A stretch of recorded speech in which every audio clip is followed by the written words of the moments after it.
The airport bar reeked of stale beer and broken dreams. I sat hunched over my third whiskey, watching delayed flights scroll across the monitor like a cruel joke. Flight 447 to Cleveland delayed another 2 hours. Perfect. Just absolutely perfect. My phone buzzed against the sticky bar top. Kate's name lit up the screen, and for a split second, I felt that old flutter of hope. Maybe she missed me. Maybe she was calling to say she couldn't wait for me to get home. "Hey, babe," I answered, trying to sound upbeat despite the whiskey burn in my throat. "Oh, good, you picked up." Her voice had that distant quality it always carried lately, like she was talking to a coworker instead of her husband of 15 years. "Listen, don't get jealous or anything, but I invited Darren over for dinner with my parents tonight." The whiskey turned to acid in my stomach. Darren, her ex-boyfriend from college. The golden boy her parents had always preferred over me. "Darren?" I kept my voice steady, though my grip tightened on the phone. "Why would you invite him over?" "It's just dinner, Mike. He's going through a rough patch with his business, and Mom thought it would be nice to have him over. You know how she worries about people." Right. Because Marlene Patterson had never worried about anyone who wasn't connected to her precious social circle. The same woman who'd made it clear from day one that her daughter had married beneath her station. "That's thoughtful of her," I managed. "When did this get planned?" "Oh, just today. Spur of the moment thing. Don't worry about it, honey. It's nothing serious." Nothing serious. The words echoed in my head as I heard voices in the background. Laughter, the clink of glasses. My wife was having a dinner party with her ex-boyfriend while I sat stranded in an airport 3 states away. "Mike, you still there?" "Yeah, I'm here. Just surprised, I guess." "Well, don't be. It's just old friends catching up. Anyway, I should get back to dinner. Love you." The line went dead before I could respond. I stared at the phone, that sick feeling in my gut spreading like poison through my veins. Something was wrong. Very wrong. I called back immediately. It rang once, twice, then went to voicemail. Kate's cheerful voice chirped about leaving a message, but I hung up and tried again. Same thing, she'd declined my call. My hands were shaking as I dialed again. This time, she picked up on the first ring, but she didn't say hello. I could hear her breathing, and in the background, voices carried clearly through what sounded like an accidentally open line. "Thank God Mike's not here for this," came Marlene's voice, sharp and clear. I never could stand watching him sulk in the corner during family gatherings. "Mom, please," Kate said, but she was laughing. "No, I'm serious, sweetheart. Look how much more relaxed you are when he's not around. Darren, you can see the difference, can't you?" "She's definitely more like the Kate I remember from college." Darren's voice was smooth, confident, before she had to worry about someone who's never home anyway. My blood turned to ice water. They were talking about me like I was already gone, like I was some inconvenient obstacle they were working around. "I keep telling her," Frank Patterson's voice joined the conversation, "a real husband doesn't abandon his wife for weeks at a time. A real man finds a way to provide without disappearing." "Dad, that's not fair," Kate protested weakly. "Isn't it? When's the last time Mike was here for a birthday? An anniversary? Hell, when's the last time he was here for a regular Sunday dinner?" "The job requires travel," Kate said, but even she sounded unconvinced. "Darren travels for his dealership too," Marlene chimed in, "but he always made time for what mattered. Remember how he used to drive 6 hours just to take you to dinner on Friday nights?" "I remember." Kate's voice had gone soft, nostalgic. "And he never would have let you spend holidays alone," Frank added. "Never would have missed your birthday 3 years running." The accusations hit like physical blows. Yes, I'd missed some birthdays. Yes, I traveled more than I wanted to. But I was building something for us, for our future. Every missed dinner was another step toward the financial security Kate claimed she wanted. "You deserve better, Katie," Darren said, using the nickname only her family was allowed to use. "You always have." "Stop it," Kate laughed, but it wasn't the kind of laugh that meant stop. It was the kind that meant keep going. "I'm serious. Look at you tonight. You're glowing. When's the last time I've seen you this happy?" "Darren?" "No, he's right," Marlene interrupted. "You light up when he's around. The way you used to before. Well, before you settled." Settled. The word hit me like a sledgehammer to the chest. 15 years of marriage, and that's what it was to them. Settling. "I didn't settle, Mom." "Didn't you?" Darren was ready to propose. Had the ring picked out and everything. But you chose the safe option instead of the right one. "That was a long time ago," Kate said quietly. "Not so long that it can't be fixed," Frank said. "People make mistakes, sweetheart. The smart ones figure out how to correct them." I was gripping the phone so hard my knuckles had gone white. Around me, the airport bar continued its normal rhythm of delayed travelers and overpriced drinks, but I felt like I was watching it all from underwater. "What are you saying, Dad?" "I'm saying life's too short to waste it on someone who doesn't appreciate what he has. Mike takes you for granted, Katie. He always has." "That's not true." "Isn't it? When's the last time he surprised you? When's the last time he looked at you the way Darren's looking at you right now?" There was a long pause. Too long. "I should check on dessert," Kate said finally. "I'll help," Darren offered immediately. "That would be lovely," Marlene cooed. "You two go ahead. Your father and I will just sit here and remember when this house used to have laughter in it." I heard footsteps, then the sound of a door closing. Kate and Darren were alone in the kitchen. My kitchen, the one I'd spent 3 weekends last summer remodeling while Kate picked out cabinet hardware. "Kate," Darren's voice was lower now, more intimate. "I need to tell you something." "Darren, don't." "I have to. I've been thinking about this for months, ever since we started talking again." Started talking again? When had they started talking again? And why was this the first I was hearing about it? "I made a mistake 20 years ago," Darren continued. "The biggest mistake of my life. I let you go because I was scared, because I thought I wasn't ready. But I was wrong, Kate. I've never stopped loving you." The silence stretched on forever. I found myself holding my breath, waiting for Kate to shut him down, to tell him he was out of line, to remember that she was married to someone who loved her. "Darren, I know you feel it too. I can see it in your eyes. The way you look at me now, it's the same way you used to look at me in college, like I was the only person in the world who mattered." "This is crazy," Kate whispered, but she didn't sound like she was trying to stop him. "Is it? You're miserable, Kate. You have been for years. Mike doesn't see you, doesn't appreciate you. He's turned you into a ghost of yourself. It's not that simple." "It is that simple. You deserve to be happy. You deserve to be with someone who puts you first, who doesn't treat you like an afterthought." "He doesn't treat me like an afterthought." "Doesn't he? When's the last time he told you he loved you without being prompted? When's the last time he planned something special just because? When's the last time he made you feel like the most important thing in his life?" Another silence. Each second of it felt like a knife twisting in my chest. "I think about you every day," Darren pressed on. "I think about what we could have been, what we could still be. I think about waking up next to you, about building a life together the way we always planned." "We were kids then. We didn't know what we wanted." "I knew what I wanted. I wanted you. I've always wanted you. And deep down, you know you wanted me too." "Darren, please, I'm married." "To someone who doesn't deserve you. Someone who leaves you alone for weeks at a time while he chases his career. Someone who's forgotten how to make you smile." "Stop. I would never leave you alone, Kate. I would never take you for granted. I would wake up every morning grateful that you chose me." The line went quiet, except for the sound of my own ragged breathing. I was sitting in an airport bar, listening to another man seduce my wife, and there wasn't a damn thing I could do about it. "I should get back to my parents," Kate said finally. "Kate, wait." "No, this is too much. I need to think." "Then think. But while you're thinking, remember how you felt tonight. Remember how it felt to be happy again." I heard footsteps, then the sound of the kitchen door opening. The conversation returned to normal family chatter, but everything had changed. The poison had been planted, and I could already see it taking root. I sat in that airport bar for another hour, nursing my whiskey and replaying every word I'd heard. My wife, the woman I'd loved for 15 years, the woman I'd worked 60-hour weeks to provide for, was slipping away from me, and her family was cheering it on. When my flight was finally called, I walked to the gate like a man heading to his own execution. In 3 hours, I'd be home. But home didn't feel like home anymore. It felt like enemy territory. As the plane took off, I made a decision. I wasn't going to sit back and watch my marriage crumble. I wasn't going to let Darren Walsh waltz back into my life and steal everything I'd built. And I sure as hell wasn't going to let the Patterson family treat me like some disposable inconvenience. If they wanted a fight, they were about to get one.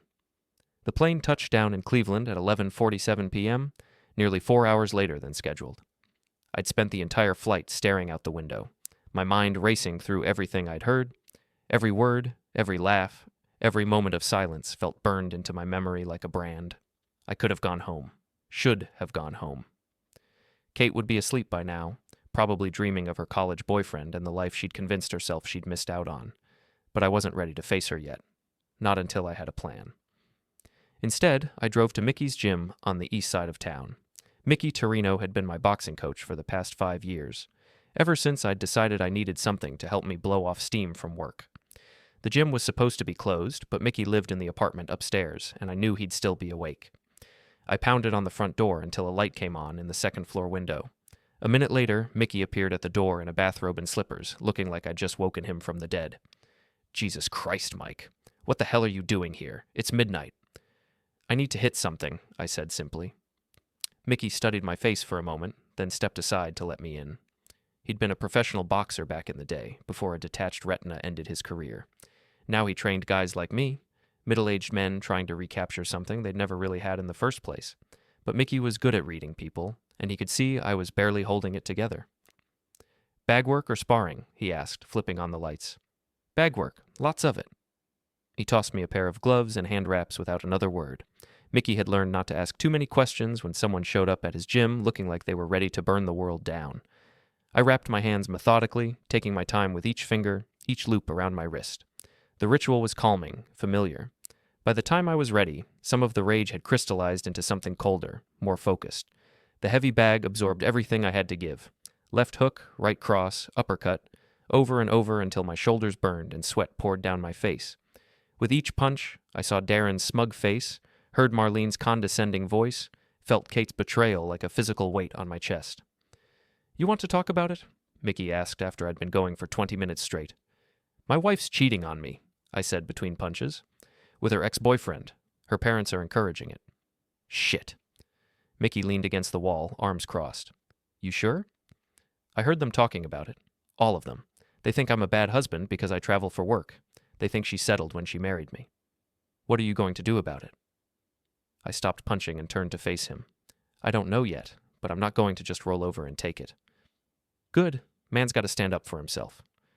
Mickey grabbed a towel and tossed it to me. "But you got to be smart about it. Angry and stupid is a good way to end up broke and alone." "I know. Do you? Because right now you look like a guy who's about to do something he'll regret." I wiped the sweat from my face and considered his words. Mickey was right. I was angry, angrier than I'd ever been in my life. But anger without a plan was just destruction. And if I was going to destroy anything, I wanted it to be precise, surgical, devastating. "I need to think," I said finally. "Then think, but do it somewhere that's not here. Go home, Mike. Face whatever you got to face." The drive home took 15 minutes, but it felt like hours. Our house sat at the end of a quiet cul-de-sac, a modest colonial with blue shutters and a 2-car garage. I'd bought it 8 years ago, back when Kate and I still talked about having kids, about building a life together. Now it looked like a mausoleum. Kate's car was in the driveway, but the house was dark. I sat in my truck for a long time, staring at the windows of our bedroom, wondering if she was really asleep or just pretending, wondering if she was thinking about Darren, about the conversation they'd had in our kitchen while I listened helplessly from 3 states away. I finally went inside through the garage, moving quietly through the house I'd called home for nearly a decade. Everything looked the same, but it felt different now, contaminated. The kitchen where Kate and Darren had their heart-to-heart. The living room where her parents had dissected our marriage like it was a failed business venture. Our bedroom door was closed. I could hear Kate's breathing on the other side, deep and even. She was asleep, or doing a damn good job of pretending to be. I stood there for a moment, my hand on the doorknob, trying to decide what to do. In the end, I turned away. I wasn't ready for that conversation yet. Instead, I went to my home office and fired up my laptop. If I was going to fight this war, I needed intelligence, and I needed to understand exactly what I was up against.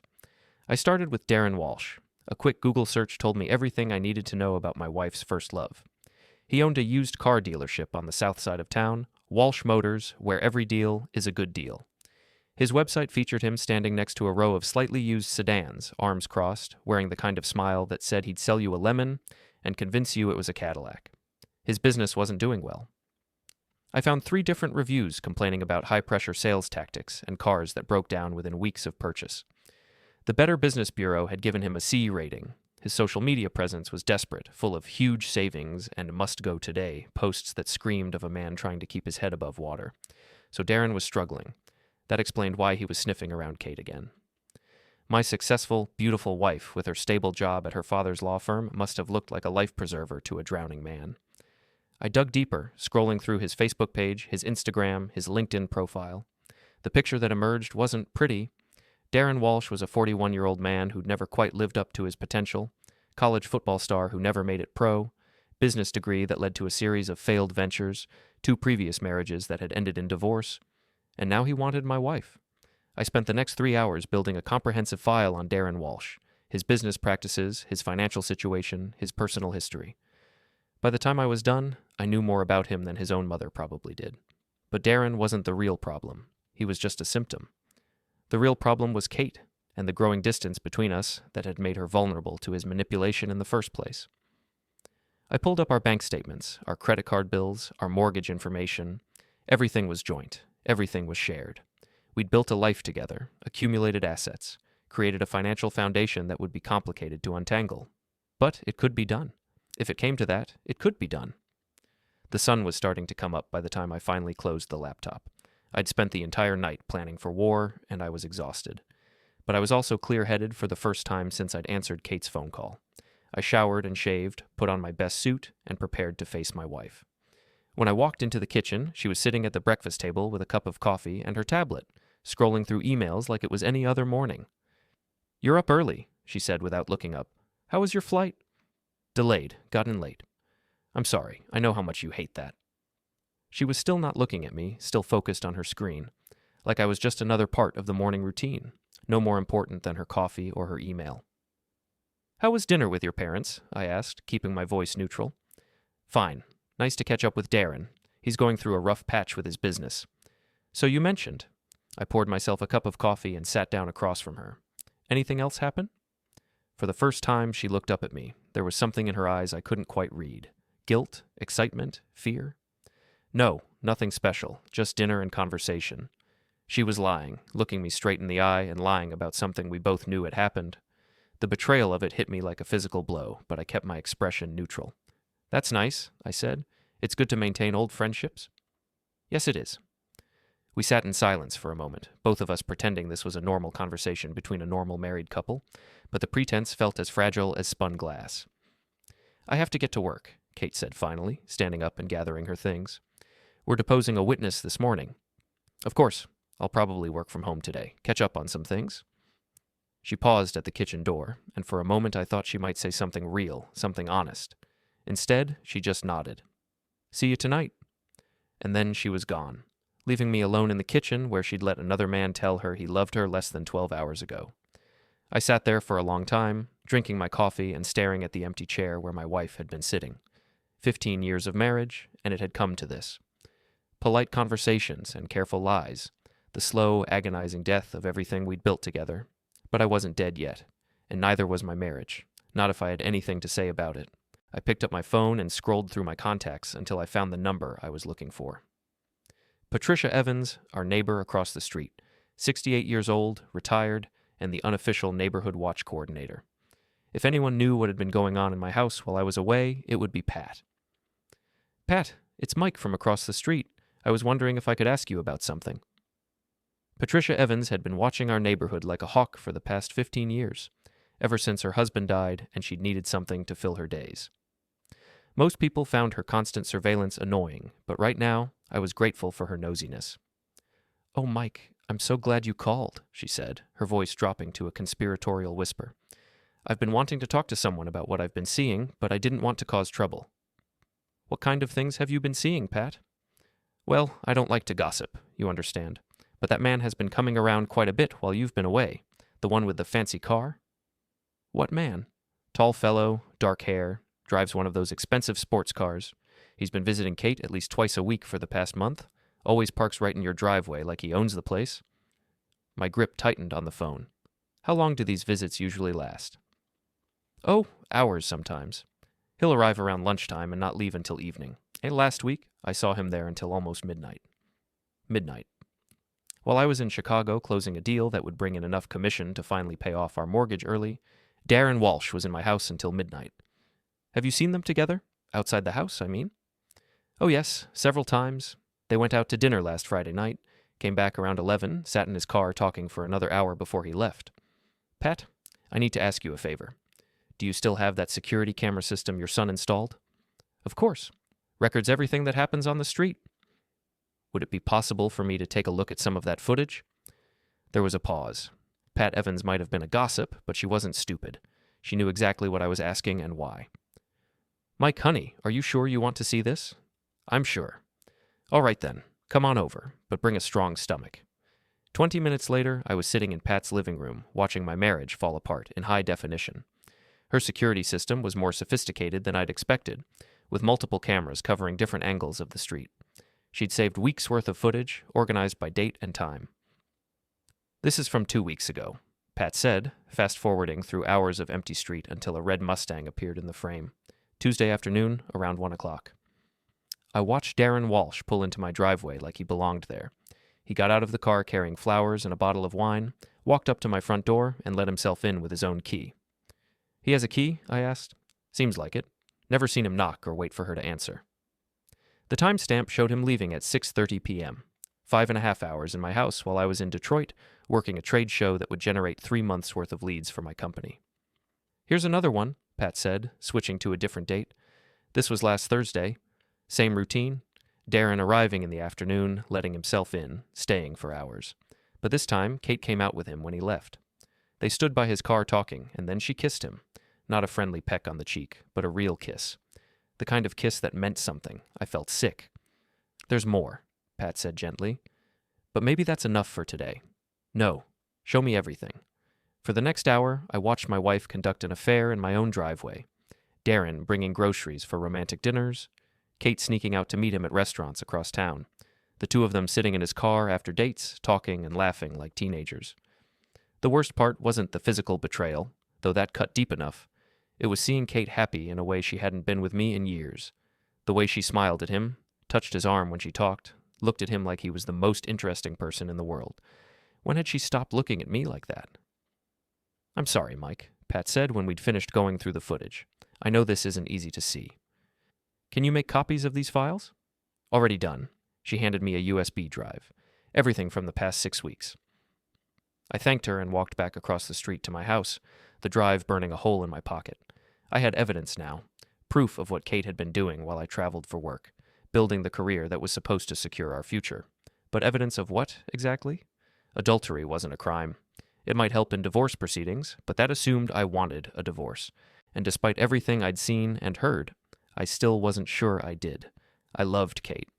I'd loved her for 15 years, through good times and bad, through the slow drift that had somehow turned us into strangers sharing a house. Maybe this was my fault as much as hers. Maybe I had been absent too much, focused too much on work and not enough on us. But that didn't excuse what she'd done. It didn't excuse the lies, the sneaking around, the way she'd let her parents trash our marriage while she sat there and listened. I needed advice. I needed perspective from someone who wasn't emotionally invested in the outcome. I needed my brother. Danny lived 40 minutes away in Akron, where he worked as a detective for the city police. He was 3 years older than me, divorced twice, and had a cynical view of marriage that I'd always found depressing. But he was also fiercely loyal and brutally honest, which was exactly what I needed right now. "Mike, what's wrong?" Danny answered on the first ring, immediately picking up on something in my voice. "I need to talk to you, in person. Can you meet me somewhere?" "Sure. How about Murphy's Tavern in about an hour?" Murphy's was a cop bar, the kind of place where Danny could drink without running into people from work. It was also dark, private, and far enough from home that I wouldn't have to worry about bumping into Kate or her family. I arrived first and grabbed a booth in the back corner.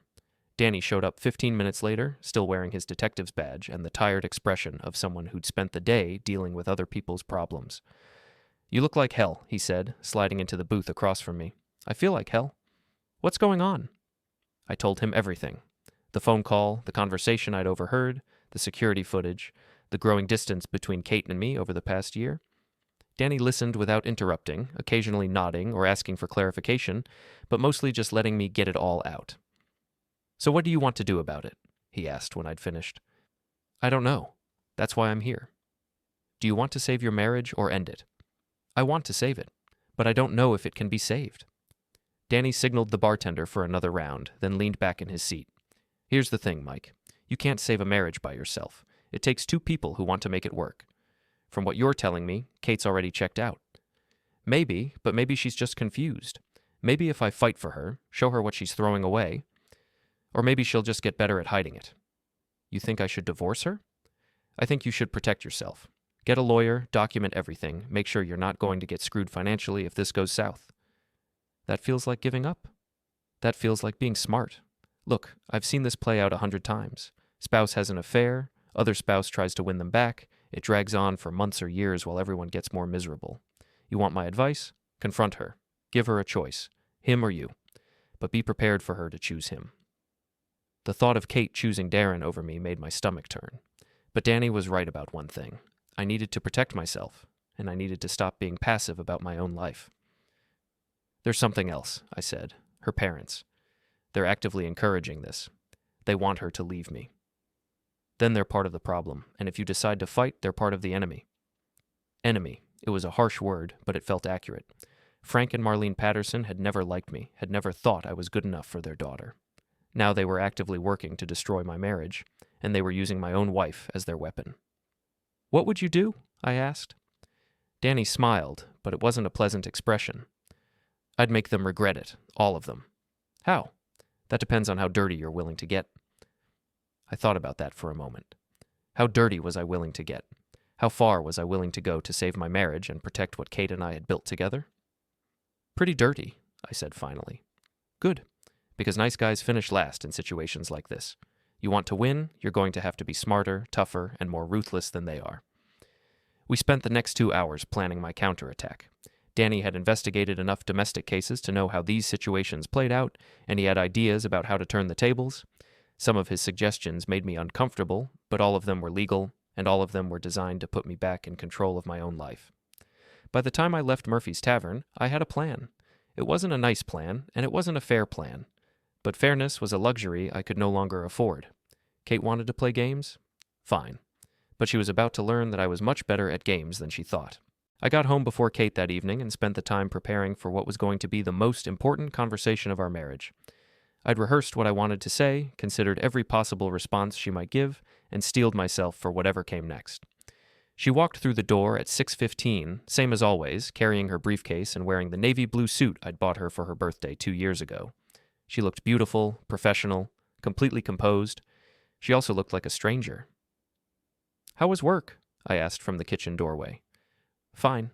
Long day. The Morrison deposition ran longer than expected. She set down her briefcase and headed for the stairs. I'm going to change clothes and then start dinner. Actually, I was hoping we could talk first. Something in my tone must have warned her, because she stopped and turned to face me fully for the first time since she'd come home. Talk about what? About us. About where we are and where we're going. Mike, I'm tired. Can this wait until after dinner? No, it can't. She studied my face, and I could see her trying to figure out what I knew and how much trouble she was in. All right, she said finally. Let's talk. We sat down in the living room, on opposite ends of the couch that we'd picked out together when we'd first bought the house. The distance between us felt like a canyon. I know about Darren, I said without preamble. Kate's face went pale, but she didn't deny it. What do you know? I know he's been coming here while I'm away. I know you've been seeing him, having dinner with him, spending time with him. I know you kissed him in our driveway last Thursday night. How do you know that? Does it matter? The point is, I know. She was quiet for a long moment, staring down at her hands. When she finally looked up, there were tears in her eyes. I didn't plan for this to happen, Mike. But it did happen, and you let it happen. You made choices, Kate. Every time you let him into our house, every time you went out with him, every time you lied to me about what you were doing, those were choices. I know. Do you love him? The question hung in the air between us like a loaded gun. Kate opened her mouth, closed it, opened it again. I don't know, she said finally. Maybe. I think so.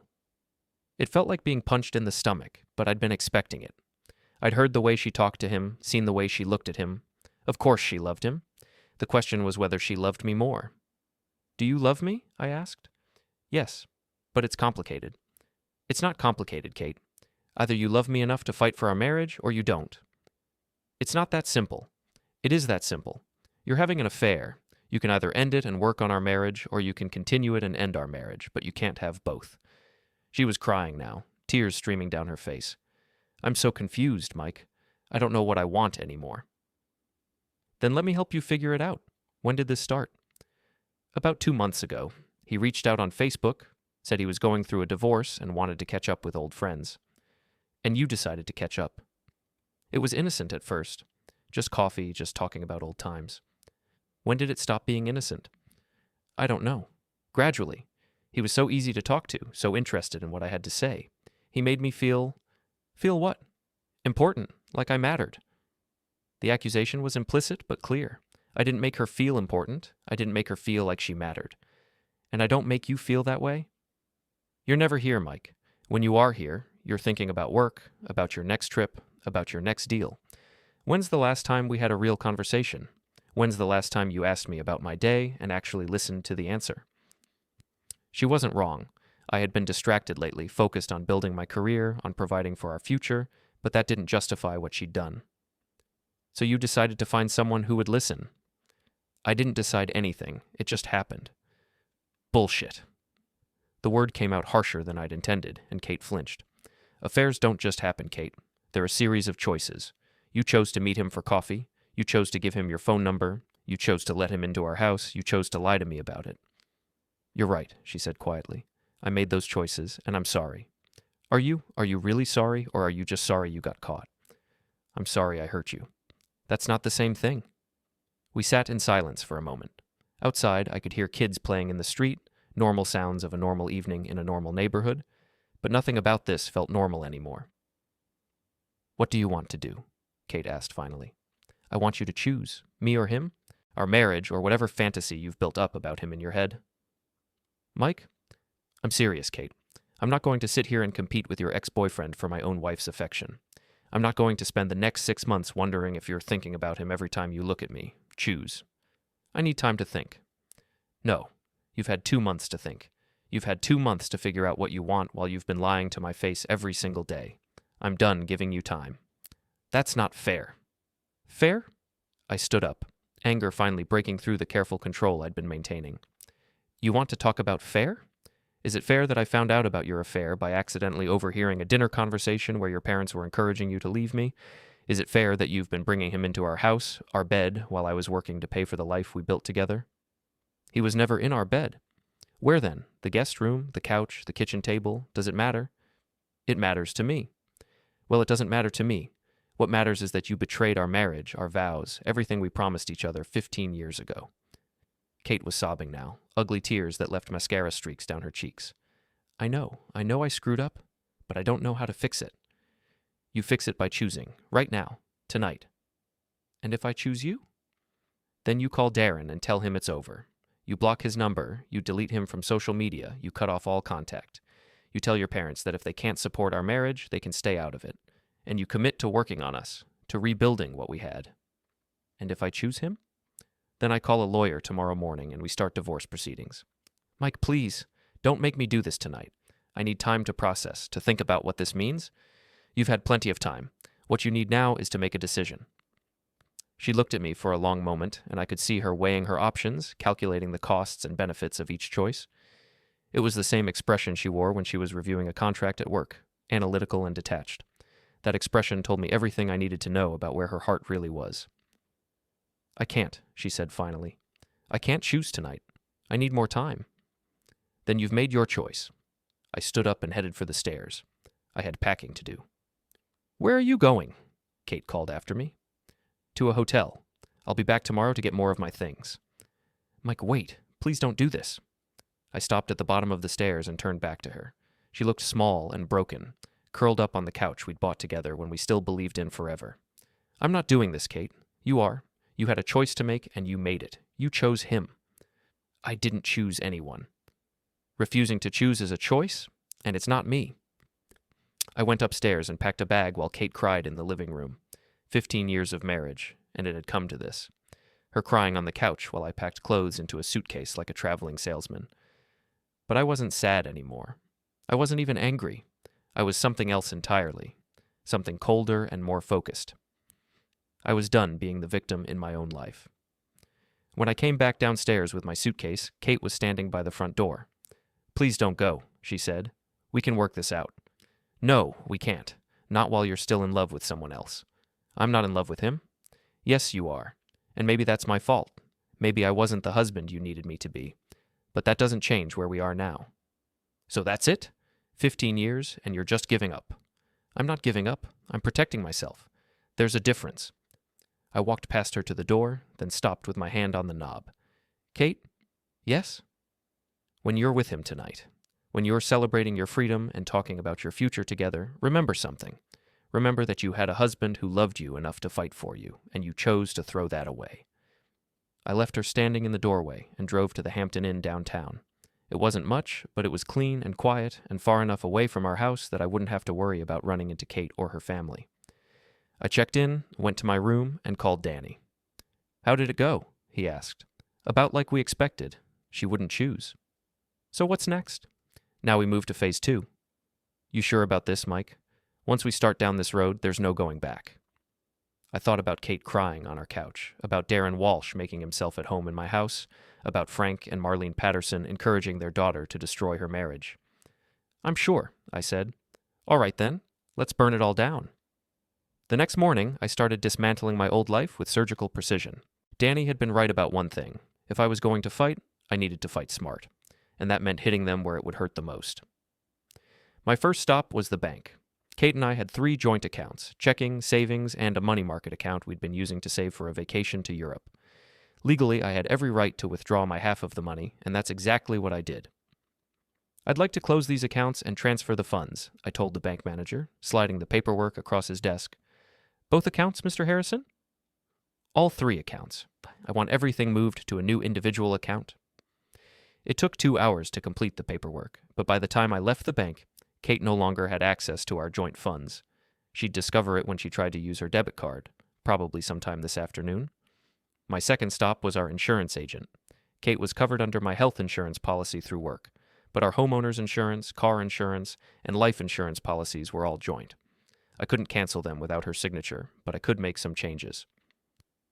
I need to update our coverage, I told Janet Morrison, who'd been handling our insurance for the past 8 years. What kind of changes are you looking to make? I want to remove my wife as the beneficiary on my life insurance policy. Janet's eyebrows went up. She'd been in the insurance business long enough to know what that meant. Are you sure about this, Mike? That's a pretty significant change. I'm sure. Who would you like to name as the new beneficiary? I thought about it for a moment. My brother, Daniel Harrison. She made the changes without asking any more questions, though I could see the curiosity in her eyes. In a town this size, news traveled fast, and by tomorrow everyone would know that Mike Harrison had removed his wife from his life insurance policy. My third stop was the most important one, the law office of Rebecca Chen, the best divorce attorney in the county. Danny had recommended her, said she was smart, aggressive, and had a reputation for protecting her clients' interests. Mr. Harrison, she said, shaking my hand as I entered her office, your brother told me you might be calling. Please, have a seat. Rebecca Chen was younger than I'd expected, probably in her early 40s, with sharp eyes and an expensive suit. Her office was decorated with diplomas and awards, the kind of place that screamed competence and success. I understand you're having some marital difficulties, she said. My wife is having an affair. I confronted her about it last night, and she refused to end it. I see. And you're interested in filing for divorce? I'm interested in protecting myself. Whether we get divorced depends on what happens in the next few weeks. I spent the next hour telling her everything. The affair, the conversation I'd overheard, the security footage, Kate's refusal to choose. Rebecca listened carefully, taking notes, occasionally asking clarifying questions. You have a strong case for divorce on grounds of adultery, she said when I'd finished. The security footage will be particularly helpful. Ohio is a no-fault divorce state, but adultery can still impact property division and spousal support. What about the house? That will depend on several factors. How long have you been married? Who paid for the down payment? Whose name is on the mortgage? 15 years. We both contributed to the down payment, but the mortgage is in both our names.